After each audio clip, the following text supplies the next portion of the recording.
Sige, introduce yourself. Pwede ka kilala ko siya. Hello, magandang gabi po. Ako po si Akin Tulyarin. Ako po ay isang theater arts student sa UP Diliman, 7 years standing. Tapos, dahil po akong Candelaria Quezon. So, may punto po ako pag nagsasalita. Tapos, tuwing na arte, hopefully wala naman. So, yun, there. Sige. Ilalaman lang natin, ang first natin gagawin ay yung Filipino song.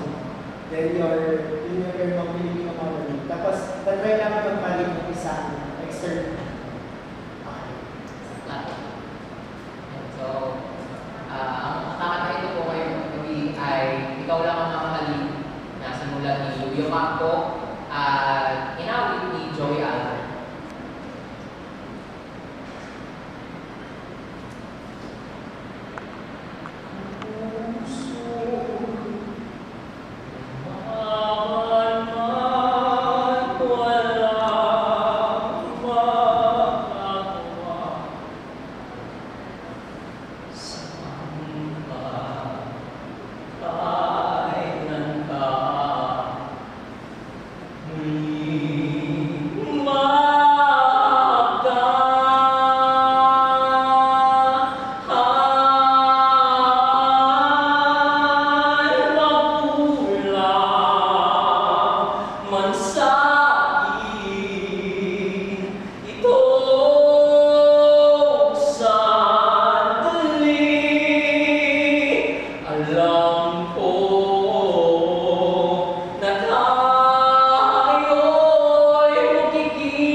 Ang natanggap kong monologue ngayong gabi ay kay Maureen mula sa mga magandara sa syudad na simulan ni CJ Julio.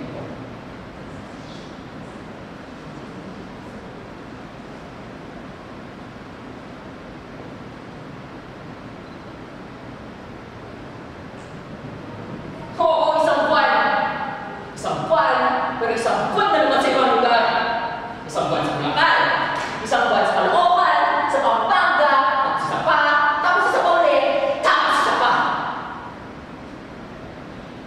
Ilang taon na tayong magigdaw sa pera. Nandito na tayo halos buong buhay natin. Hindi ka ba nagsasawa? Ibang kailan natin kung saan-saan na nakakarating at kung ano ang nagawa.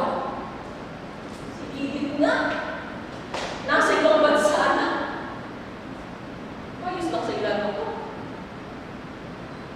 Nandito nga lang tayo kasi pinagkakatawa nila tayo. Para kay Papi, negosyo lang tayo.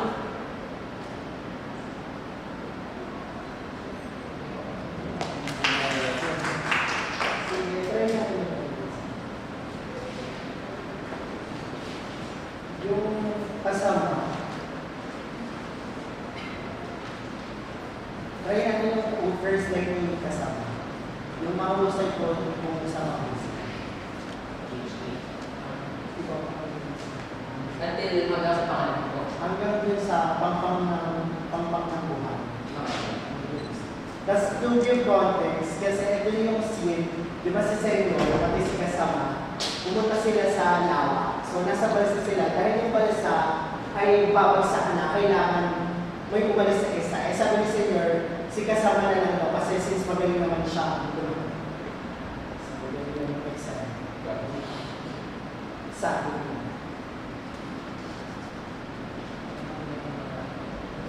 Whenever you're done.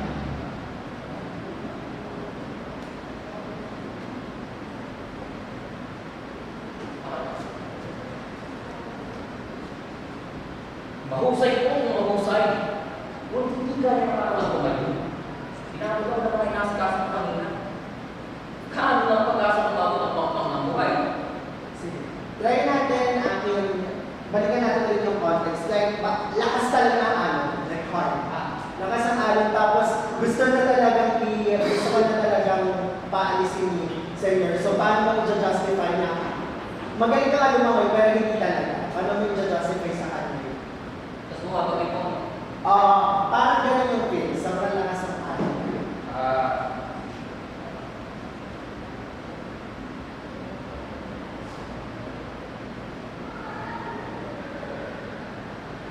Mahusay po kung mahusay. Ngunit hindi kaya ng katawan ko ngayon. Naabot ako ng mga inasikaso ko kanina. Gaano na ang pag-asa ng maabot ang pangpang ng buhay? Sige, try natin last yung second na kasama. Kasama. So, pwede mo basahin mo muna siya.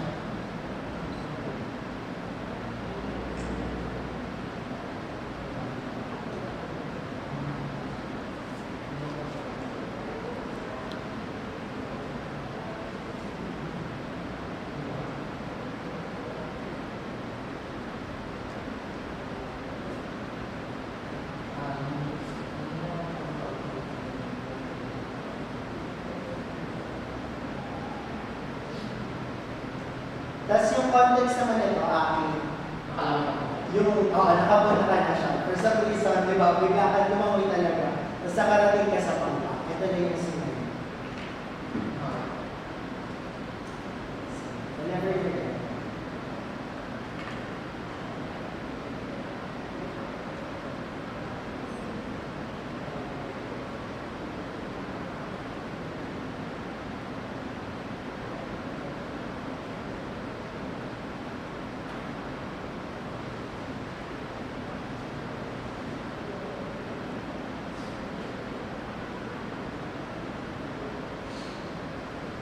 Kinakasihan ko rin ang langit.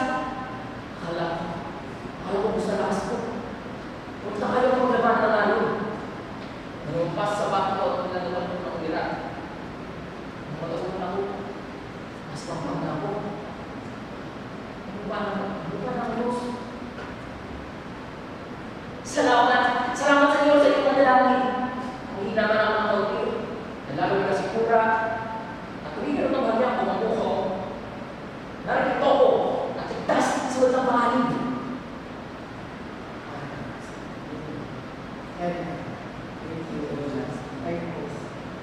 Sige, kung gagawin mong gesture, based sa pagkakakilala na may kasama din sa pambinasa mo, isang gesture, yung parang yung picture ka. Ano kayo yung picture yung kasama?